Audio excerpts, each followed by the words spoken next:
Hey guys. We're back. Welcome to This Is How We Do It. We're doing a simple, super easy roast, medium rare roast in the toaster oven or oven. My wife really hates pot roast because even though it's tender when it's done, you get those stringy pieces that are all well done, and that's kind of what I used to like. Hard to But chew. now we've moved into this category. It's just salt, pepper, and garlic, thick all the way around this bad boy. I try to And we're make it as thick using as a, possible. Again, Kroger brand. It's a chuck shoulder. So the trick with this is when you eat it medium rare, normally it's going to be pretty tough.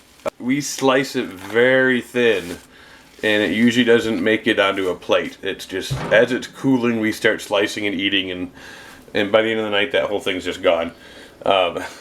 So because it's a thick side of meat, we have to really spice the outside. Yeah, we're I kicking it up coat a it. lot. It's like almost like a rub when you're done, like a dry rub. Yeah, you probably can mix all this together and rub it on, but I like to see what I'm doing, so.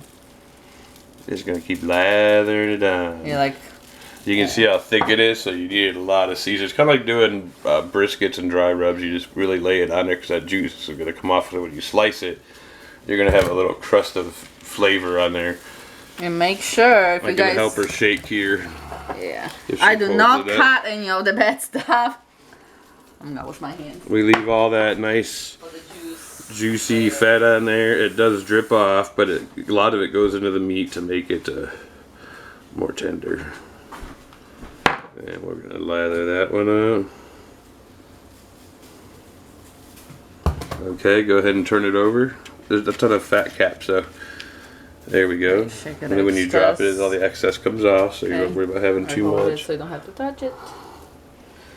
Yeah, we're doing a two-person method here to keep one of our hands clean. We'll go a little lighter on this one. Okay. Okay. Strap it. So you guys can use a thinner piece of meat, then we just have to adjust the temperature Roll for the it bake over time. this way. I'm gonna wash my hands. We're gonna roll it one more time to get the butt side there. Over here, I got to get this one. I will start my toaster oven. I will cook on the convention, and I usually do about 400. And I preheat it already, so I'm just gonna put my meat in here. I put on the middle rack. I do not layer or anything. I just straight put the meat in there on the fat part.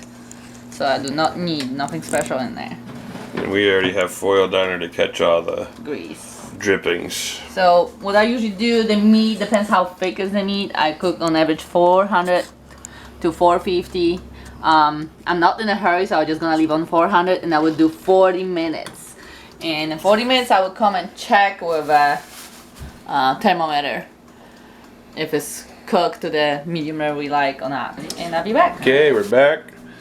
Our thermometer wasn't working, so we cut the meat open at 40 minutes and it was still rare, so we're putting it in for another 20 to try getting a little more medium rare. And then we'll come back and check it again.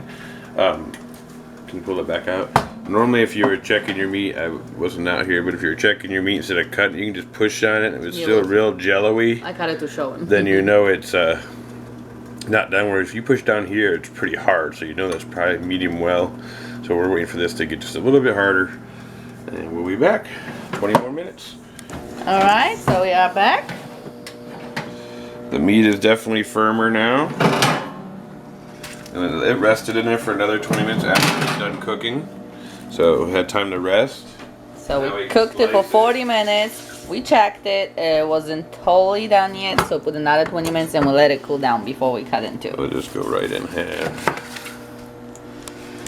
You can see how nice Pink. that looks. I'm going to go diagonal. We're going to cut some of this. We're going to cut against the grain. You don't want to cut it with the grain because it'll be really tough. And the reason you can tell, see the grains are running that way and that way. So you'd want to cut it down here so you're cutting against all these grains. So Do it's a not little as taste chewy. test. That's the edge. It's perfect. You need medium rare. No. I'm not in the center yet. So we just eat it like this, but I'm going to keep slicing. Yeah, you can eat them like a steak with A1. We eat them with a horchata sauce, and if we have any leftovers, we use them to make some Or sandwiches next day. au jus. Yeah, we Yep. do sandwiches. This way, like You I'm can see how nice now it's semi-done. getting nice and rare, medium rare. Yeah, because we can save this and use it the next day. Now that's like Kasha's favorite flavor right there. Knock off the horns and put it on a plate. Alright, let me test it out, make sure it's all good. Quality control. Yep. I feel pretty good, We guys. pretty much eat like this all night, and this whole thing will be gone because we just keep nibbling on it. Easy roast.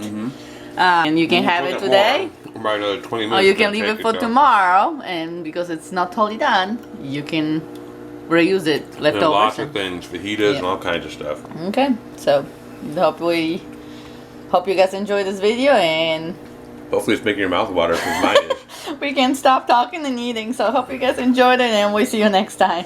Bye.